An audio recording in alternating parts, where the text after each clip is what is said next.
I want to talk about fear, and when I first heard of the word, which was in rehab in 1989, I was asked by a resident at that rehab, "Dean, you must have felt fearful in jail." And I thought about it for a second, I pondered it, and I couldn't understand it. I had no comprehension of identifying with the word fear, nor did I comprehend understanding that word for reasons that is frightening for people or makes people understand that they're feeling fearful. I had no comprehension of it. All I knew before I heard the word and related it to my internal dialogue is that when I was scared, I would act out. That was a green light for me to step up, to overcome all the time. I never ever took a backward step when I was scared. There was occasions where I would run away if there was too many people that were going to attack me outside, but not in jail. And that only happened once or twice. I remember jumping out of a two-storey window when about 10 people come into a unit and I was cornered. But they would have kicked the shit out of me. They had bats, they had bars, they had knives. So the window was open, so I just jumped out the windows in my Speedos and ended up running around Leichhardt at 2 a.m. in the morning in a place called Callum Park, which was Leichhardt, Rozelle on the border. And yeah, I eventually got a cab home. But yeah, I had no comprehension of this word fear. And I laughed at the suggestion also that somebody could think that I was scared. Yeah, I thought that was funny because I didn't know what being scared was. Sure, I felt what I now know to be fear, but that, as I said, was a green light to react, to attack, to get into it, to go. I didn't understand that people can feel things inside of themselves like fear and articulate that as being normal part of our existence to feel fear, and it's healthy. And I started to articulate it as time went on. I started to understand that there was a lot of benefits in articulating it and describing it when I felt it, because it gave me a point of reference where prior to that, when I was in that, flight or fight situation, I couldn't articulate it. I just fought. And to articulate it and to identify it would help me know it when it came up for me. I still wasn't scared of it. I still wasn't shying away from it. I could now say, after realising the benefits of identifying fear, I could now say that it's okay to feel fear and relate that back to all those other times where I didn't identify fear and I just reacted all the time. So yeah, there was a lot of benefits. It gave me an internal structure to describe how I was feeling.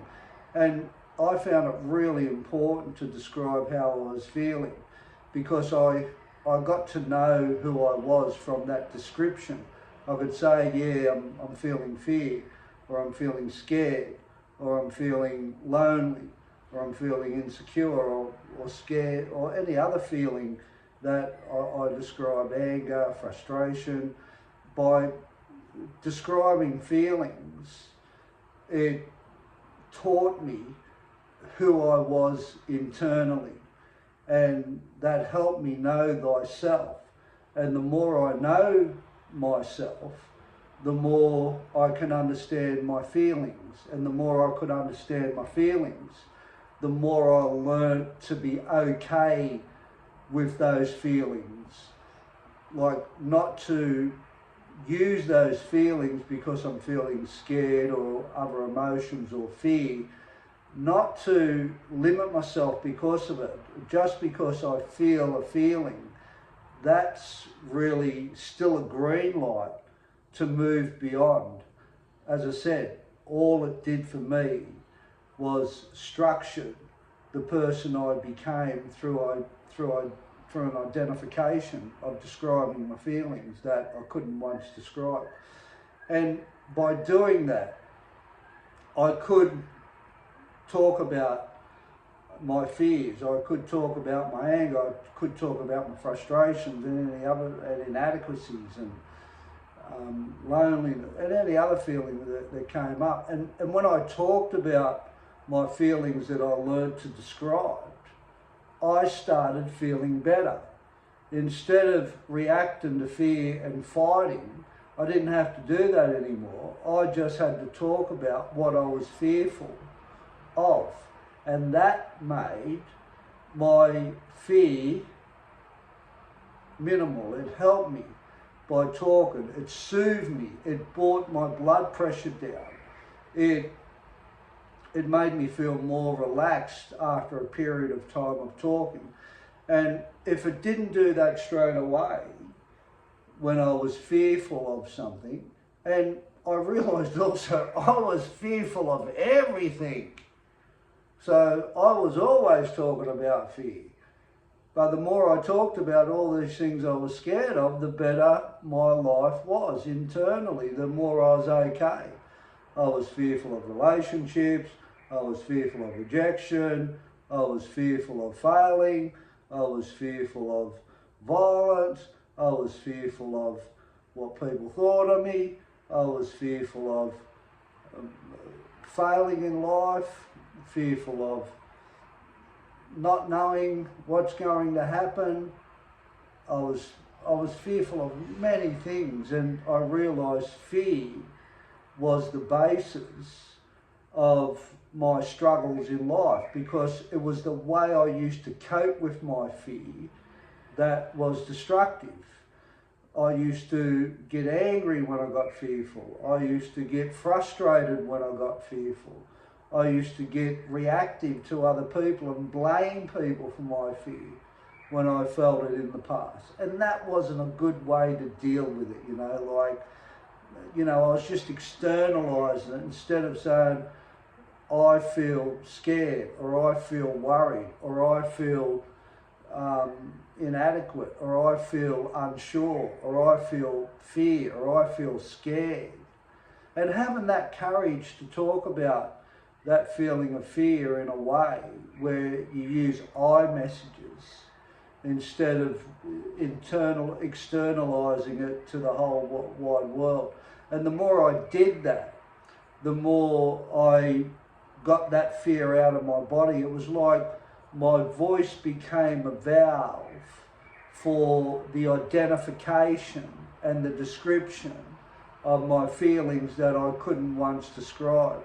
And I did that through marrying what I was feeling up with feeling sheets and counsellors that helped me with it, and not blaming people and circumstances for my choices and my actions also helped me look at my feelings all the time. So I was always talking, and I'll still talk underwater with a mouthful of marbles, but it's so therapeutic. I had a very dear friend of mine, her name's Lila, and God love her, she's so intelligent, and she's had a fantastic life, and she's academically over the top with so many degrees and so many great achievements in her life.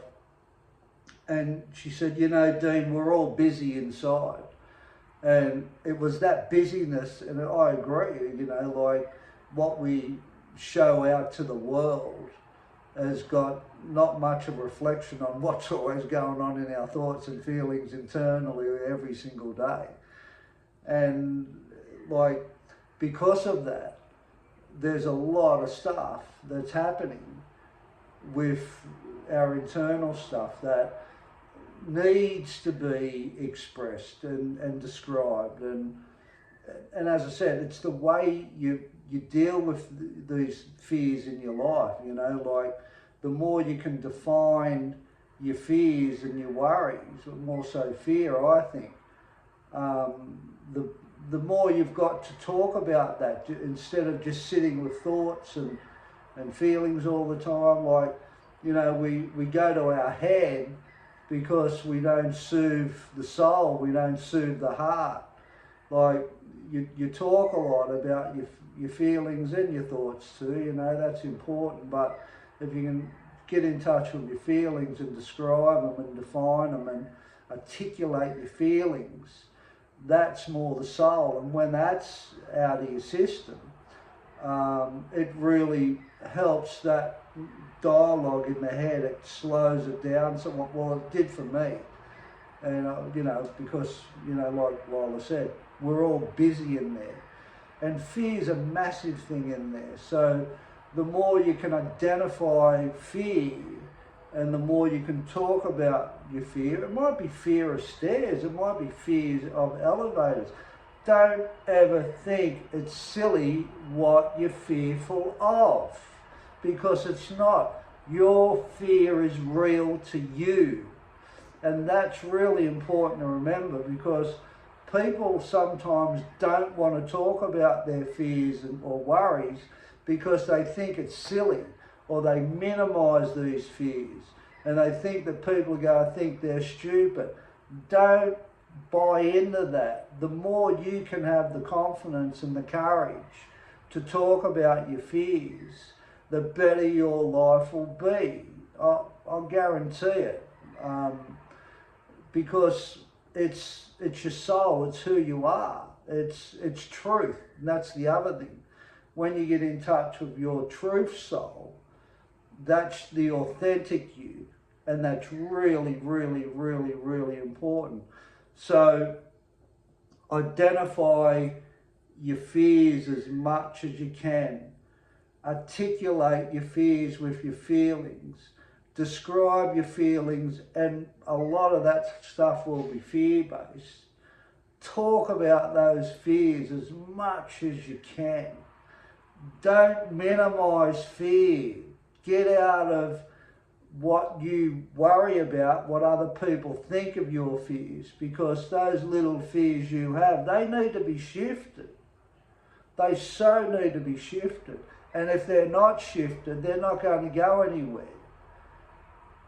So if you can follow a few of those steps, your fears that you've got, that maybe you haven't described them all, will become better. And another thing I do, write down your feelings and all the fears that are associated with them, and find the smallest things. It's those little things, you know, like just remember, you know, to build a house, you've got to start with, you know, a foundation. It's a process. You've got to build on it.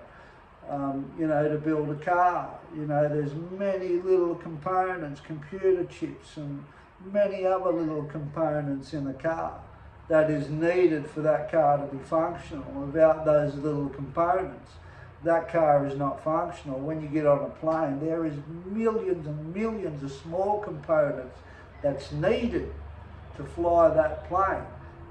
It is so necessary, the small fears that you have, that would help you and has helped me remarkably in my life to identify them, describe them, get in touch with them, and then talk about those fears and keep talking about them and keep talking about them until one day you're not talking about them. And the more you talk about them, the better it is for your soul. You take care now, and never ever shy away from the smallest fears, because they're the most important ones.